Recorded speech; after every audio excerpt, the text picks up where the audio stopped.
it's my pleasure to introduce our speaker. Dr. Reverend Ann Felton Hines has served Unitarian Universalist congregations in Southern California since 1984.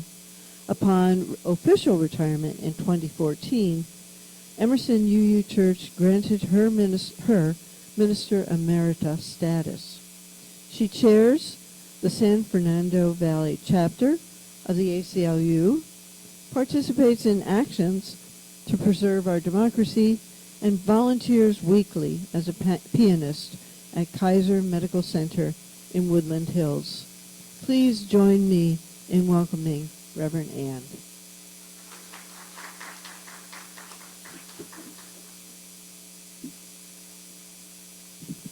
Thank you, Jerry. Thank you to our musicians and also to Linda, who's worked well with me, all been so helpful leading up to this service.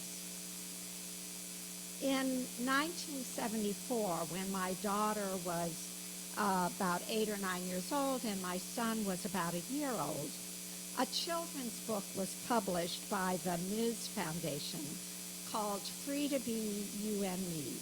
Some of you may remember it. It was the brainchild of actress Marlo Thomas and had some great children's stories in it by a variety of authors, like the one about a princess who refuses to get married before seeing the rest of the world, or the one about the girl who insists that ladies must always go first, and so is the first to get eaten by a lion while on a safari. There were scores included for songs like It's All Right to Cry, which gives permission to little boys to cry, well, big boys too, and William's Doll, which affirms that it's good for boys to play with dolls because they'll grow up to be good dads. And, of course, the title song, Free to Be You and Me. I often read those stories to my children in hopes that they might escape some of the messages coming from the wider culture about what and who they were supposed to be based on their biological gender.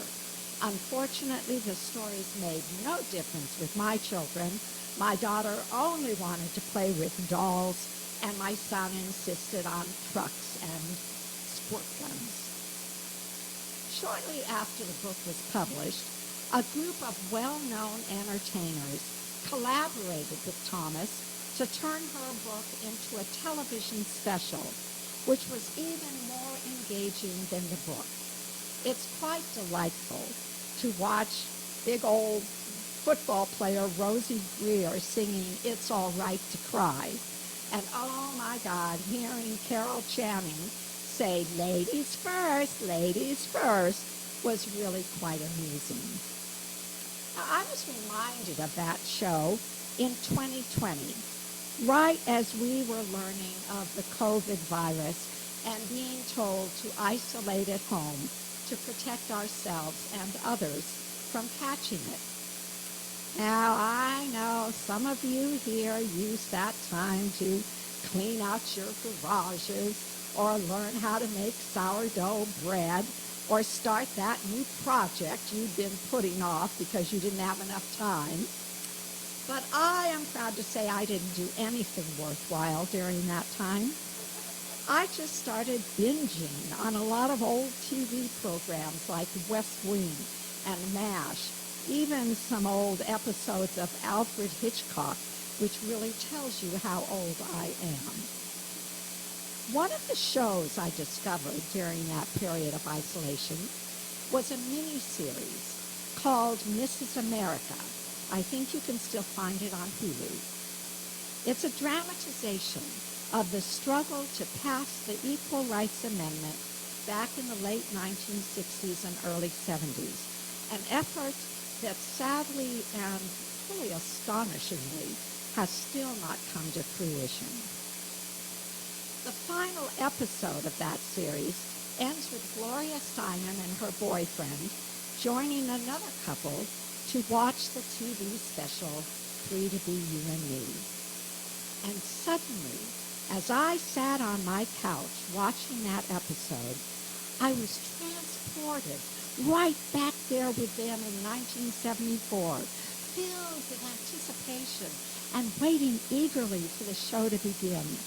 I watched with them as it opened with the title song, There's a Land That I See, where the children run free, and I say it ain't far from this land from where we are. And then, with no warning, sitting in my living room in 2020, I burst into tears. Not just a few quiet tears, but loud, uncontrollable sobs. My heart felt as if it were breaking. What has happened to our country, I remember thinking. What happened to those dreams we had back then when we were so young and thought we could change the world? Where did it all go? Now, recently I rewatched that final episode of Mrs. America, and I had the very same reaction. I wept because things have only gotten worse since I first saw it 6 years ago. Indeed, since 2016, really, we have been witnessing a slow but steady dismantling of our democracy, a shredding of our American ideals of liberty and justice for all.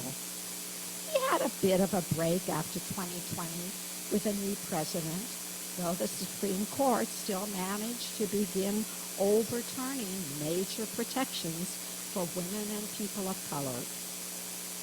But about a year and a half ago, the unimaginable began to happen. Donald Trump was reelected president, and after insisting throughout his campaign that he had no knowledge about it, he began eagerly and with no restraints fulfilling the goals of Project 2025, a document that outlines in frightening detail what someone called the undoing of our nation by weakening or eradicating most government agencies and installing an oligarchy supported wholeheartedly by Christian nationalists. If you've been reading people like Heather Cox Richardson or Timothy Snyder and others, you know how accurately the words and actions of this administration mirror those of tyrants like Mussolini and Hitler. The swiftness with which the political earth has been shifting under our feet since Trump's inauguration has truly been traumatic, as every day brings news of something that only intensifies our fears, fuels our outrage, and deepens our grief. It probably goes without saying, therefore, that for many of us here, it has been difficult to remain hopeful that our country can survive this trauma, or that the damage being done to individual lives, to immigrants, to trans youth, and even transgender members of our military, to LGBTQ plus folks, people of color, women, the poor, really anyone living on the margins of America, that the damage being done to them can ever be undone. I think of a niece of mine who was adopted from China as a baby and now identifies as non-binary. They have begun carrying their adoption and citizenship documents everywhere they go, so fearful are they. Or the lesbian granddaughter of one of my sisters, who now says simply that she hates our country, and who can blame her? I'm not feeling great about it either. One morning recently, I woke up with a visceral fear for my biracial children, and especially for my son-in-law and grandson, who are black. I have always known intellectually that they could find themselves in danger. But now, because hatred and violence have been made acceptable by those in power, I feel that fear for them in my body. My siblings and I sometimes say how glad we are that our activist mother and journalist father are not alive to witness what's happening to their beloved country. Yet I have also wished that I could talk to them about it.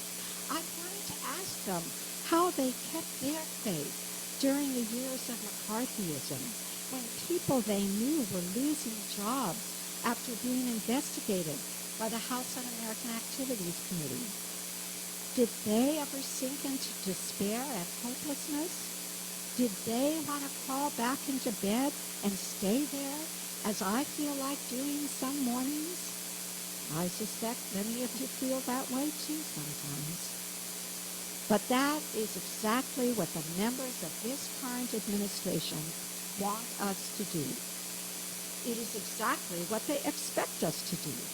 And so we must not.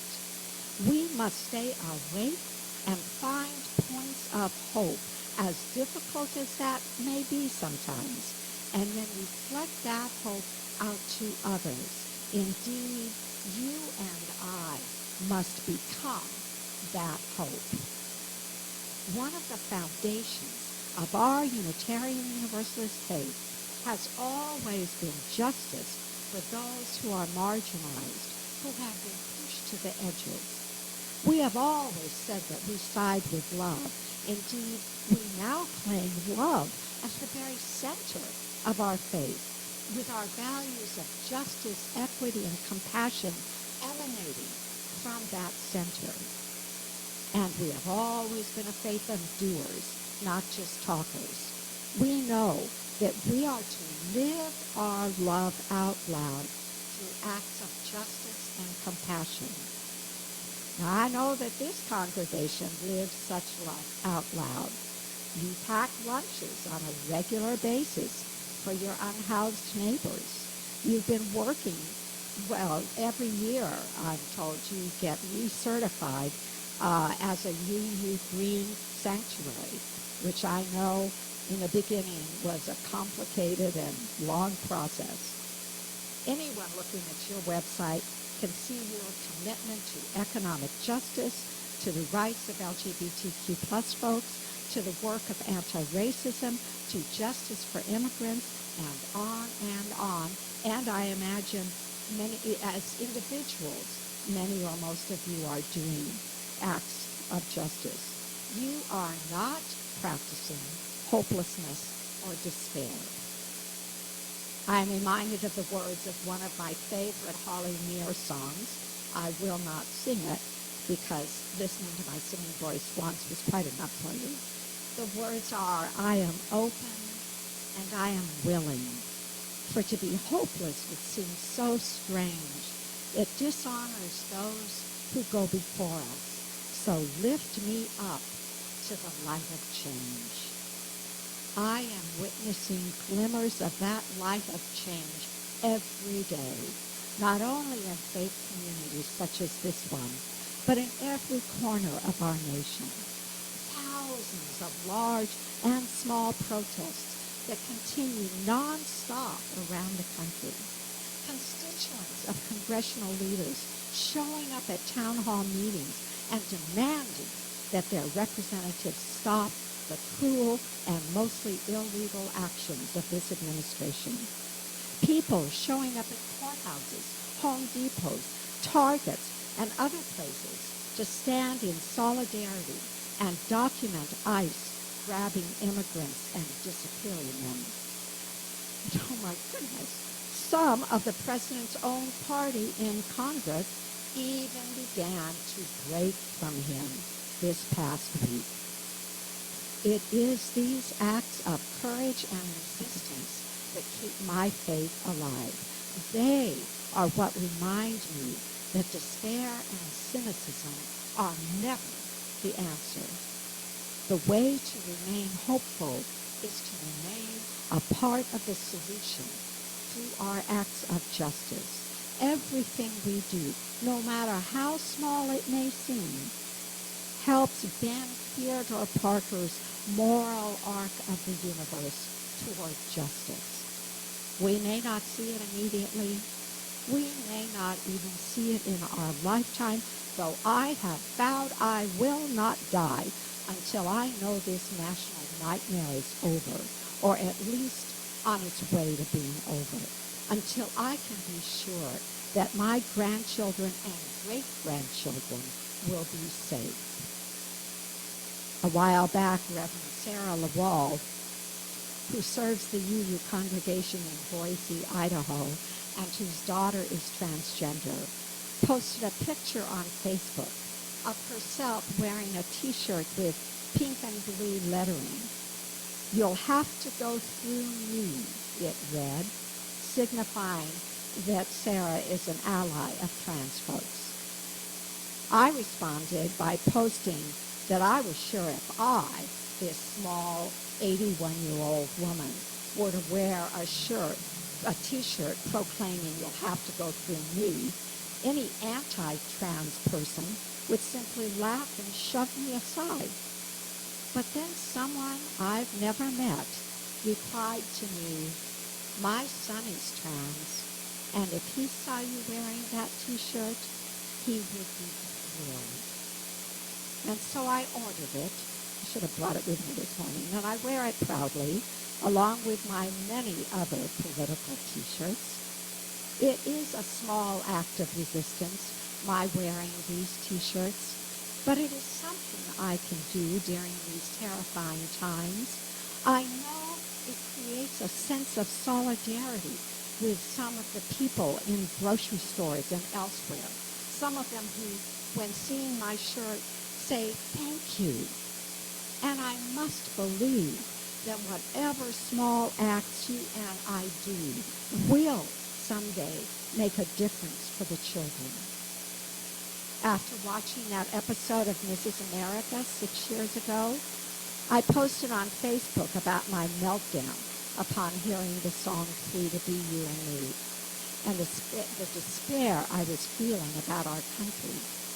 Almost immediately, I began receiving responses. "You are not alone, my friend," said one person. "Yes, I feel the same way," said another.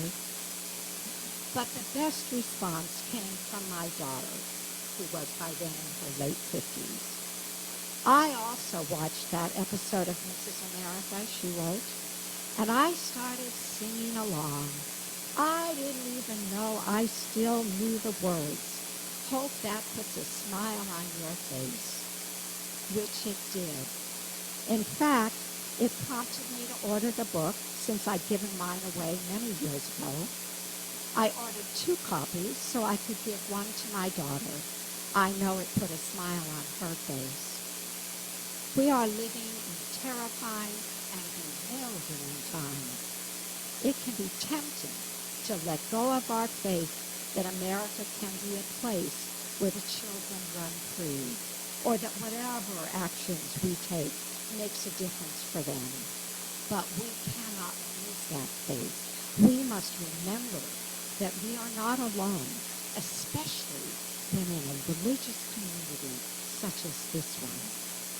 So I want to leave you with a poem called "Prayer for the Morning" by UU Minister Odette Fulbright Wilson. Did you rise this morning broken and hung over with weariness and pain and rage, tattered from waiting too long in a brutal wind? Get up, child. Pull your bones upright. Gather your skin and muscle into a patch of sun. Draw breath deep into your lungs. You will need it, for another day calls to you. I know you ache. I know you wish the work were done, and you, with everyone you have ever loved, were on a distant shore, safe and unafraid. But remember this, tired as you are not alone. here and here and here also are others weeping and rising and gathering their courage. You belong to them and they to you. And together we will break through and bend the arc of justice all the way down into our lives. May this always be so. Amen.